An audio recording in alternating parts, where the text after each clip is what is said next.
Hello, I'm Carol Talbot, the creator and founder of the Possibility Hub, taking you beyond the boundaries of who you believe yourself to be and opening up to new possibilities. What gives me a buzz is to make people think and feel differently, to experience the world differently. I love learning, and as a seeker and explorer, I've travelled far and wide, spending over 30 years studying with many wonderful teachers and masters, learning to utilise many different tools, many different techniques to create rapid shifts. I'm the author of You, the Divine Genius, and my passion, my desire, is to create opportunities for an expansion of awareness and consciousness, to allow you to step into a fuller focus of who you really are. This podcast is an advocate for awakening, encouragement, and supporting the development of your superhuman abilities. Just imagine how your life would change if you lived in an open state of awareness where anything is possible.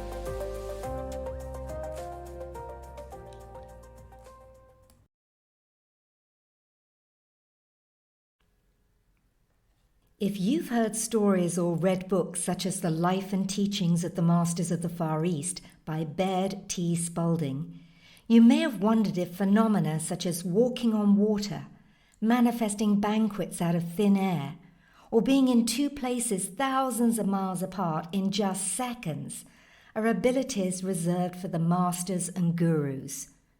What is it that allows them to actualize these phenomena? And more importantly, why have you not been taught how to do this? Are these abilities just for a select few? Well, the idea of becoming superhuman has fascinated mankind for ages. Emperors of bygone eras search for the elixirs of immortality. Shaolin monks have pushed the limits of what's possible with the body for thousands of years. And the alchemists of old searched for ways to transmute metals into gold. Throughout history, stories of superhuman abilities have captured the human imagination. Ancient civilizations were filled with legends of mythical figures like Hercules, who displayed incredible strength, or Merlin, the wise wizard. And in more recent times, historical figures like Leonardo da Vinci, whose multifaceted genius stretched across art, science, and invention, blurring the lines between ordinary and extraordinary. In this podcast, I'll be sharing some of the magnificent feats that many masters, gurus, and superhumans have demonstrated over the ages, and that I believe are your true human heritage.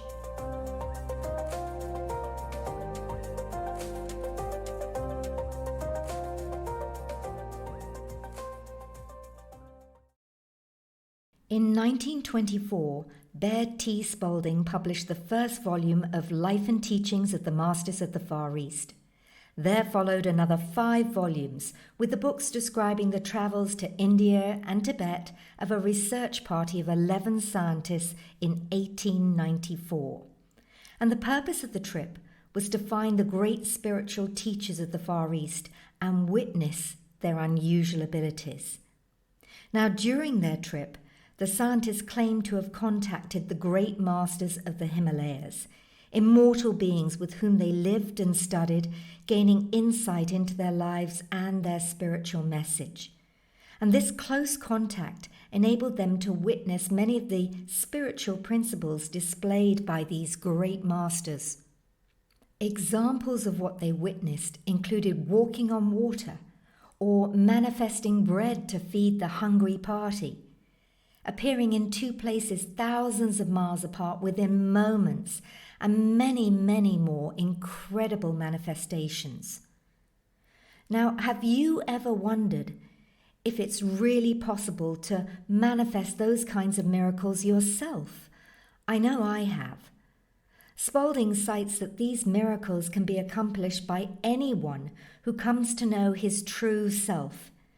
In one of his books, Master Puriji says, "There are a number among you who have never witnessed body levitation, and they wonder. Well, let me say that there is no wonder about it.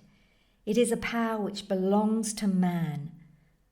We look upon it as knowledge of ancient yoga.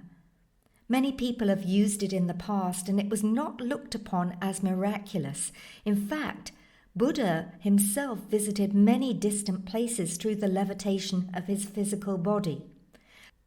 Thousands of people have made that accomplishment, and there are much greater evidences of power than this that you'll see, evidences of a greater irresistible force that can be used to move mountains when brought under complete control.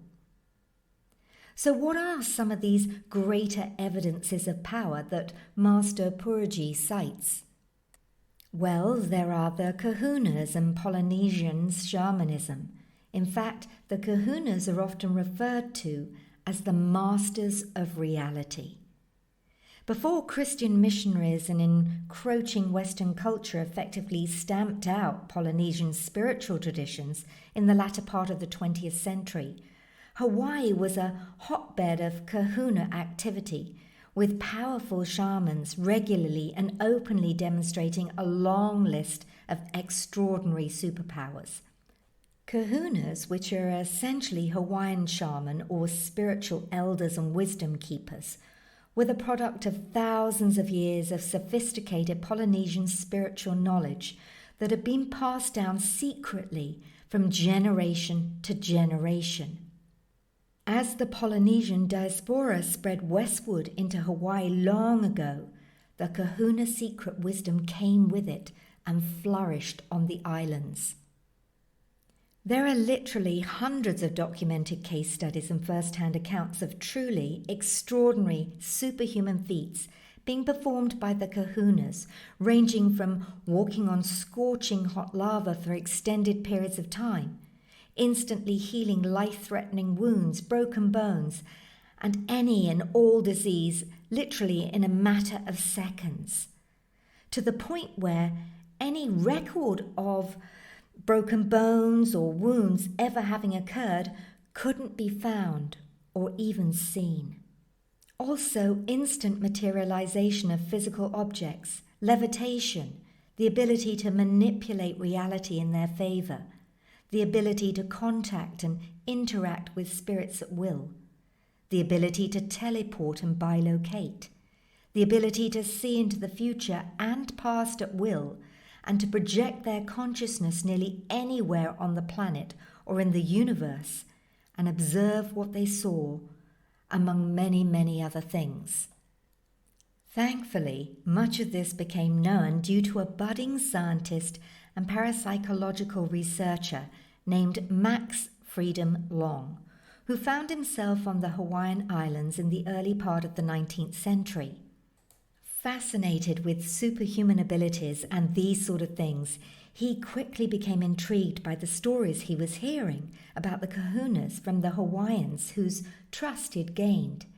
And through a series of highly synchronistic events, he finally got into contact with real kahunas who could actually demonstrate the supernatural powers I mentioned.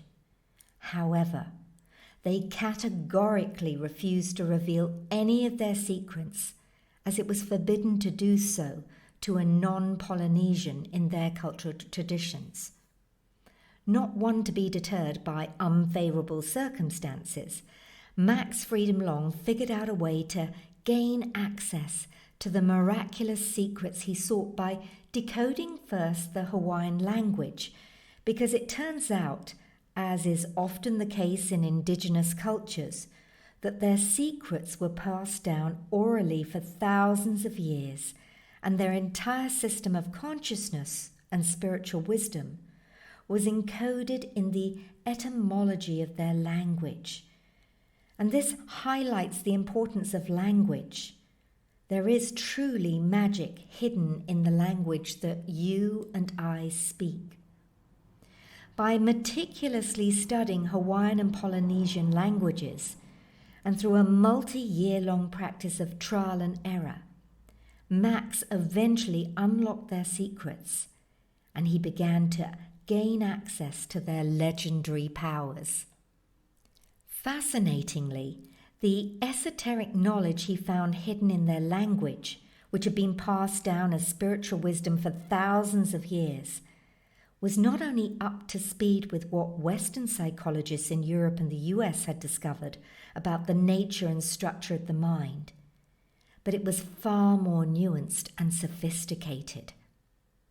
After discovering the kahuna secrets to performing these superhuman feats and demonstrating extraordinary abilities, Max Freedom Long went on to write a series of books that offered an entire system along with a practical framework for putting them into effect.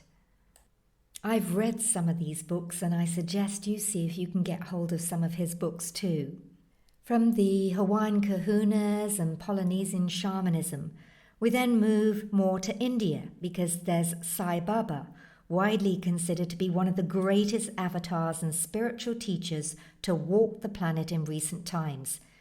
And he certainly left an indelible mark on Hindu spiritual culture, as well as the thriving 1960s and 70s counterculture of the US as well.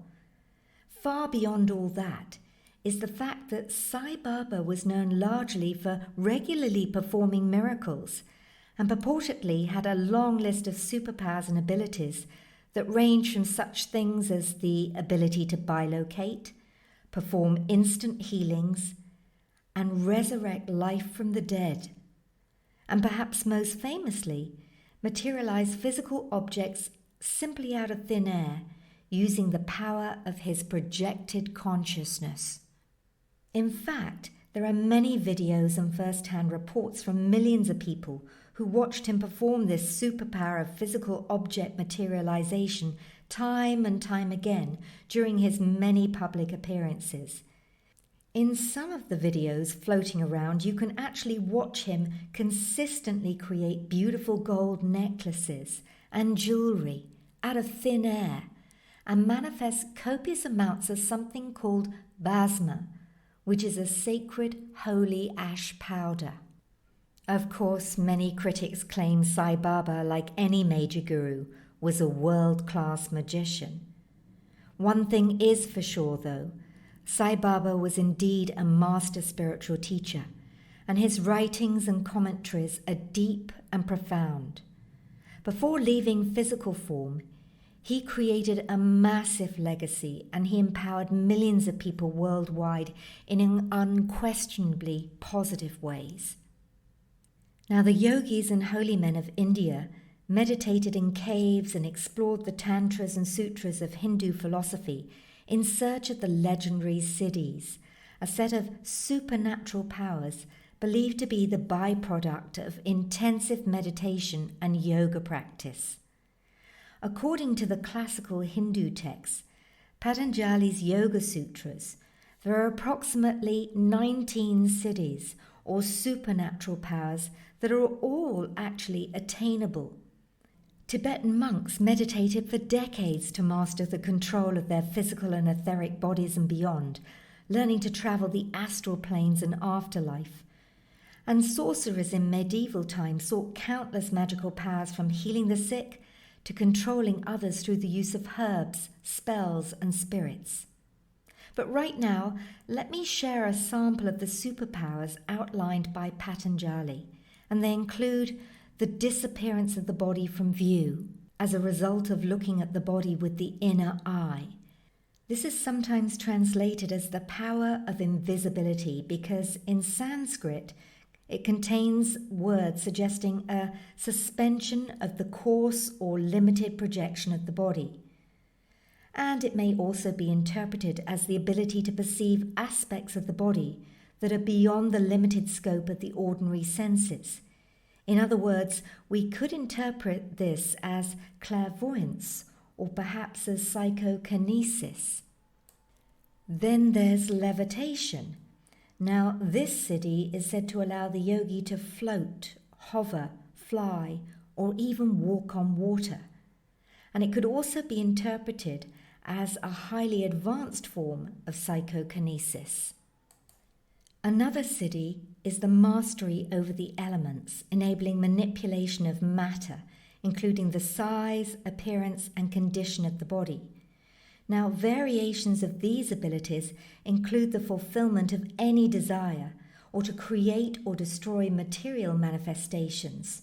So this could be a very highly refined version of psychokinesis. And then there is the perfection of the body.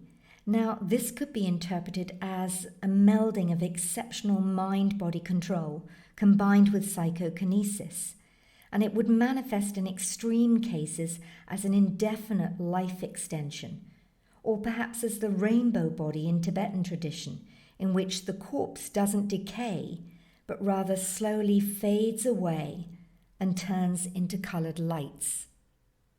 Achieving mastery over even one of these abilities is a considerable feat and will put you in the 0.0000001% of the human population that has access to real cities or something to that degree.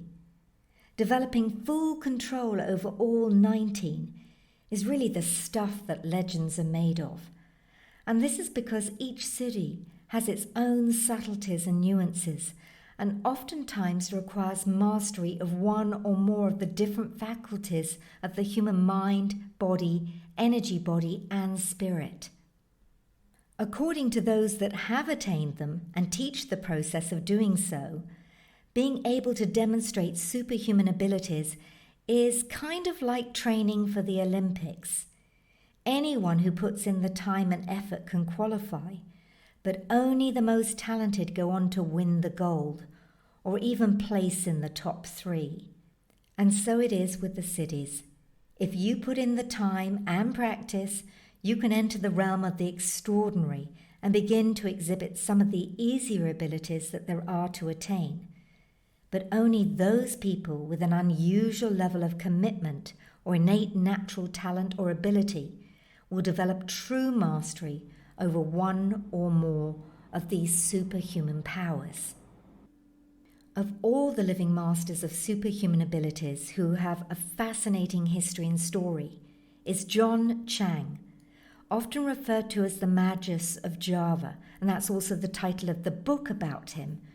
John Chang is a Chinese Neigong practitioner and healer in a specific tradition who's developed an extraordinary level of control and ability over the subtle energies of the body, known in many spiritual traditions as ki, prana, life force, mana, and so on. John Chang is able to use the ki energy that he spent decades cultivating and refining to be able to perform superhuman feats like lighting things on fire simply with his hands, or taking a bullet at point-blank range, pushing chopsticks through tables, healing the sick, conjuring spirits, displaying extraordinary strength, and much, much more. In fact, there's a clip in the documentary Ring of Fire that captures John demonstrating many of these miraculous superpowers. Many years back, I had the pleasure to attend a Qigong class in London with Master Zhu. You may have come across him on television programs such as Ripley's Believe It or Not and That's Incredible. Master Zhu is a Qigong, Tai Chi and Kung Fu Grand Master and Master Medical Qigong Healer. Using energy alone, he's able to raise the temperature of water to boiling point with his hands, to dry mud with his hands, as well as set fire to paper simply with the energy emanating from his hands. He can also stand on thin sheets of paper without falling through them, a very powerful demonstration of the energy and powers available to you. Because what Master Zhu is doing is focusing the energy to create a condensed pool of energy, allowing him to create all sorts of amazing feats. There are many, many more examples of superhumans, masters and gurus that I can cite, not just from the past. There are those in this current space and time that are urging you to be more than you thought you could be. So there's the Iceman himself, Wim Hof, using the Buddhist meditation technique Tumo, this Dutch daredevil keeps his body temperature steady while enduring extremely cold conditions. Hoff has completed several marathons and climbed Mount Kilimanjaro in sub-freezing temperatures, wearing only shorts, and he holds 20 cold endurance world records, including at 1 hour, 13 minutes and 48 seconds, the record for the longest ice bath. Well, I managed 12 minutes when I took the plunge, and have you done it yet? In one of the last season's podcasts, Into the Void, I talked about my dark room and breatharian experience, where I spent 9 days and 9 nights in complete and total darkness, and with no food. It was a profound experience. And if you're thinking, well, 9 days and 9 nights sounds like a long time, then consider the Mamos tribe in Colombia. They're highly trained spiritual leaders, and they recognize themselves as the conscious caretakers of Mother Earth. Some of their children are chosen to spend a minimum training of 9 years in the dark in special caves, and they're only taken out at night. The elders teach the young child everything they know, and as they become initiated, they become a deeply sophisticated being who understands beyond Western comprehension that without thought, nothing exists. They are the deliberate and sentient intermediaries between spirit, which they call a lunar, and the material world. Now, from a breatharian perspective, we have Prahlad Jain, and he claimed to have lived without food or water for several decades. And in 2010, he underwent scientific scrutiny under the observation of doctors and researchers in a controlled environment. Giri Bala was an Indian yogini who lived in the early to mid-20th century, and she claimed to have abstained from food and water for over 60 years, subsisting on divine light. And probably one of the most famous breatharians of our time is Jas Maheen, an Australian author and proponent of breatharianism, or source feeding as she prefers to call it. And you can catch my fascinating interview with her in an earlier episode of the Possibility Hub podcast, or it's also on my YouTube channel. And by the way, it's estimated that there are now over 200,000 people choosing to be source-fed or part of the breatharian movement in some form or other. And on this topic, even famed inventor Nikola Tesla wrote, "Why should a living being not be able to obtain all the energy it needs for the performance of its life functions from the environment, instead of through consumption of food and transforming by a complicated process the energy of chemical combinations into life-sustaining energy?" Why indeed?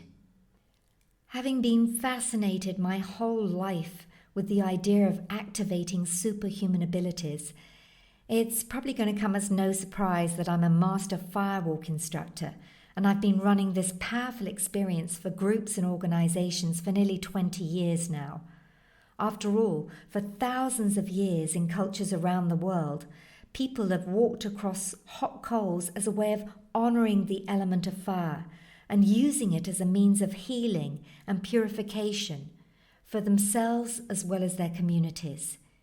In Bali, it's the children who walk on fire, and I've often seen children walk and dance across the coals when I'm running a firewalk. It is so inspiring. They simply have no fear. And then in pre-Roman temples, it was the priests and priestesses who used firewalking as a healing ritual.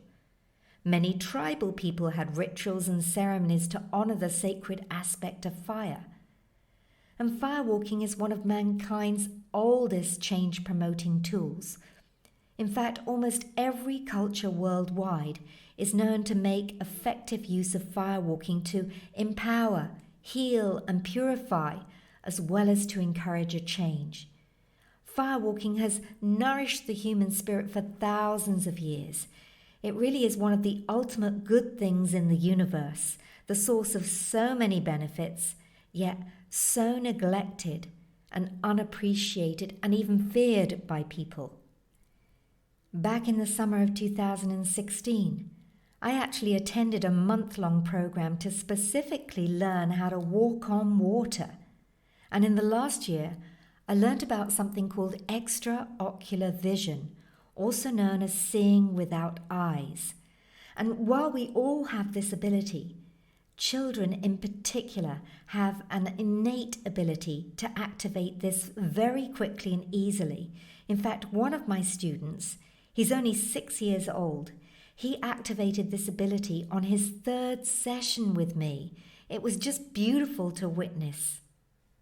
And then with my current studies in quantum morphogenetic science, well, we've been learning and experiencing hyperdimensional jumping. And I'll be sharing more on that in a later podcast. So what are humans really capable of? If you're going to reclaim your true human potential, then the obvious place to look is at your DNA.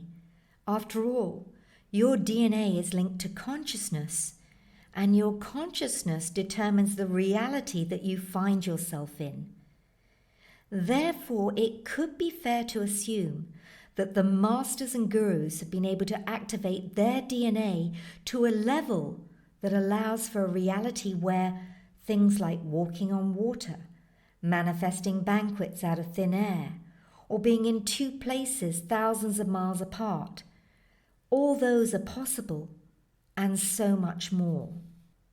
But right now, the human body has lost part of the capacity to evolve past a certain point through the destruction of our DNA.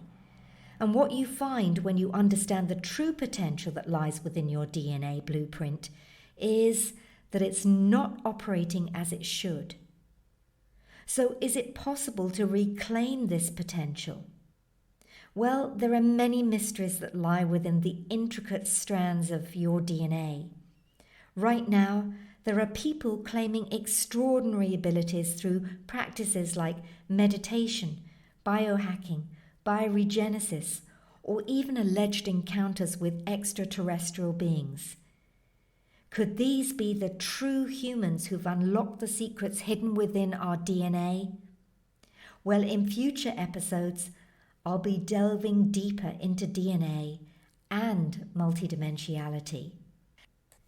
So as this podcast draws to a close, the exploration of superhuman abilities invites you to reconsider the limits of human potential and the true essence that lies in your individual journey of self-discovery. Right now, you can embark on a tangible path towards personal transformation, embracing continuous learning and challenging yourself to acquire new skills, and surrounding yourself with a supportive community that encourages growth. By cultivating a superhuman mindset, you can tap into your innate capacities and literally open the door to new possibilities.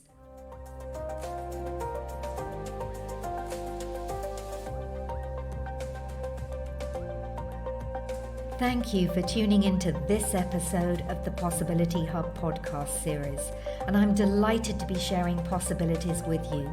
If you want more, then check out the link on my website, possibilityhub.com, or tune in to my YouTube channels, The Possibility Hub or Carol Talbot, for new, insightful interviews each week.